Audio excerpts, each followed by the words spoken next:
Hello everyone, we are going to discuss today about some operating system concepts related to distributed and parallel systems. Particularly, we're going to be talking about processes and threads, the differences and similarities between them. We will talk about multi-threaded versus single-threaded clients and servers, the anatomy of clients and servers, implementation, and what their architectures look like in today's modern distributed systems. We will defer clustered servers, clustered client architectures to a later class. So from now on, we shall focus more on fundamental concepts. So let's get started with the definitions.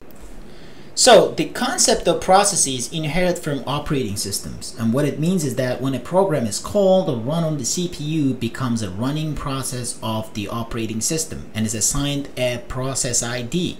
As you may recall, processes run with independent address spaces, and this is also called the concurrency transparency because the processes are not aware of each other. On the other hand, thread is the smallest sequence of programmed instructions that can be managed independently by a scheduler. Threads are quite crucial in the development of efficient distributed systems. For instance, consider the performance of multi-threaded client-server interaction compared to a single-threaded one. Performance differs because threads help construct processes in which communication and local processing can be done at the same time by multiple independent threads. Processes typically contain multiple threads for that particular reason. Threads are not as isolated as processes and is under the control of the user. Processes by default, as an operating system policy, they're isolated in many ways and which make them hard to switch from the other.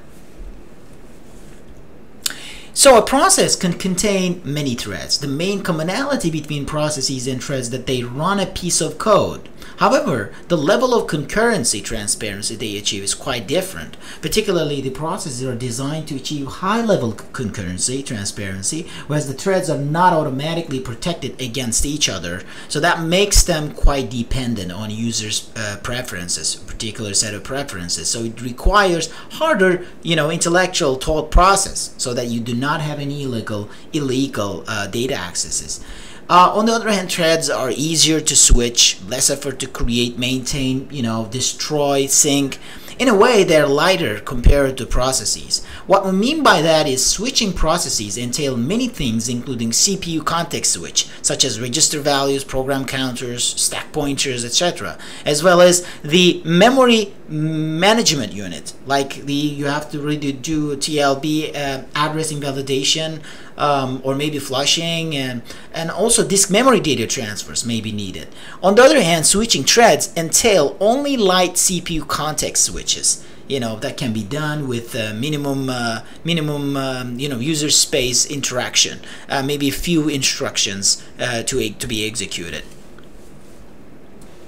Okay, so when we mention about threads, we need to talk about the advantages of parallelism created by multiple threads in a non-distributed system. Now, consider a spreadsheet application.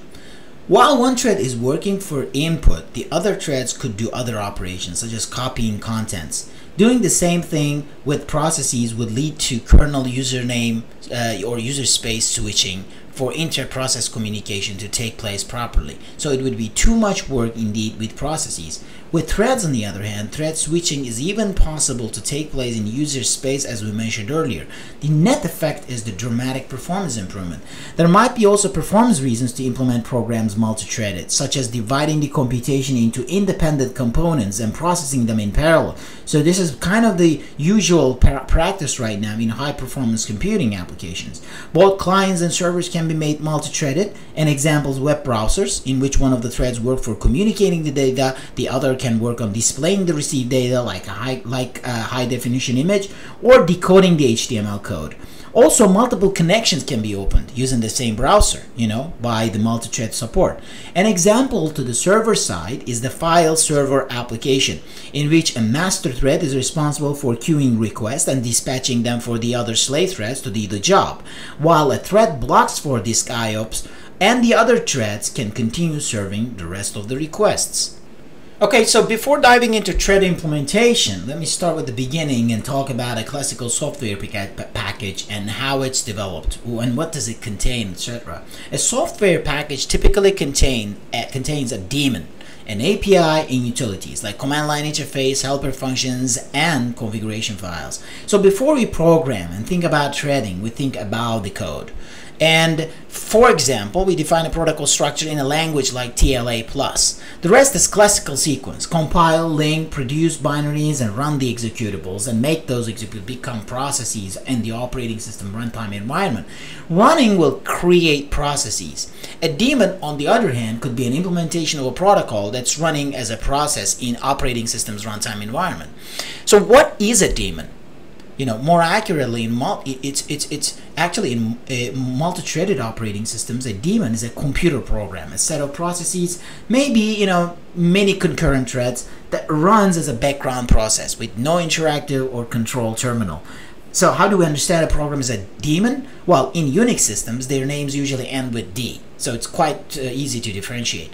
Daemons usually reside at server side, and through an API or CLI, command line interface, they provide services to the users. In operating systems like Windows, daemons are synonymous to services. So thread implementations. These are very, very important for particularly backbone software like daemons. Threads are provided with a thread package in which you can find operations like create, destroy, synchronize. There are two main approaches to thread package implementations. One implementation mainly in user space, and the other implemented in the kernel, in which it's aware of created threads and their scheduling. So one of the advantages of using user level threads is that they are easy to create, destroy, and synchronize. Thread context switch is like FIV instructions, so which is done when threads have to sync, for example, before getting into the shared memory location. However, the problem with user level threads is that invocation of a system call will block the entire process.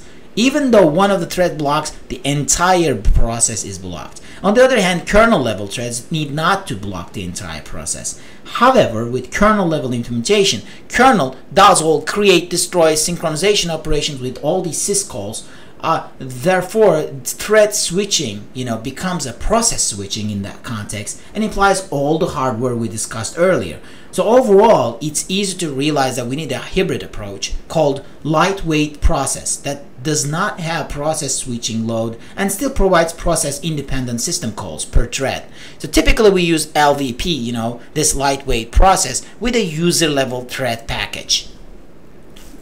So one of the design objectives of multi-threaded servers is to be able to provide concurrent responses. As you may recall, system calls can be either blocking or non-blocking. However, blocking will let us create easier to write programs because we would establish a sequential workflow, and hence this will make our thought process easier.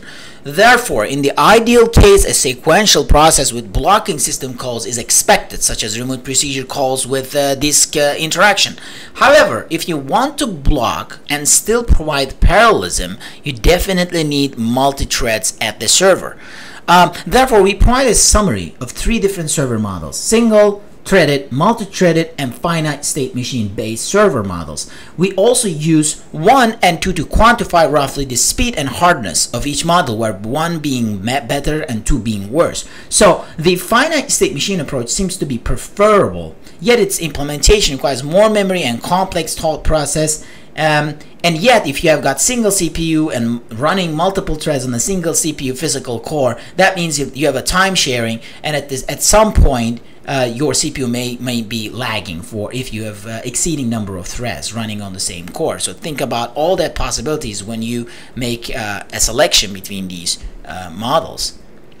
Well, suppose that many services are hosted by the same physical service and multiple clients will be contacting it. In that case, we need many services actively waiting for a request. If no request arrives, these processes will be passively waiting, although they're running and consuming the rest of the hardware resources.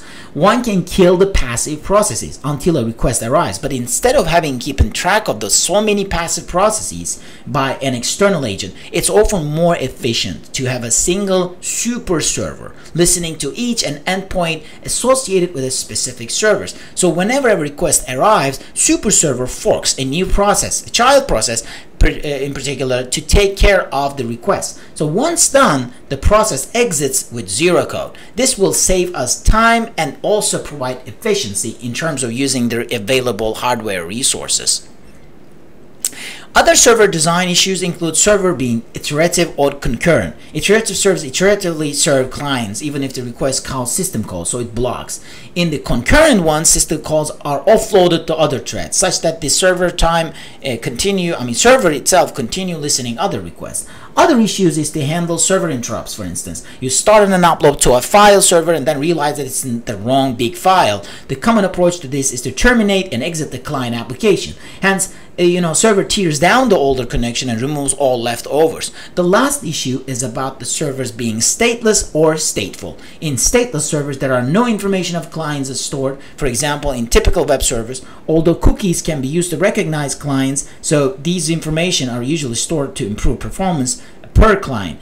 Even if you remove cookies, you will still be able to have successful connections and service by the server.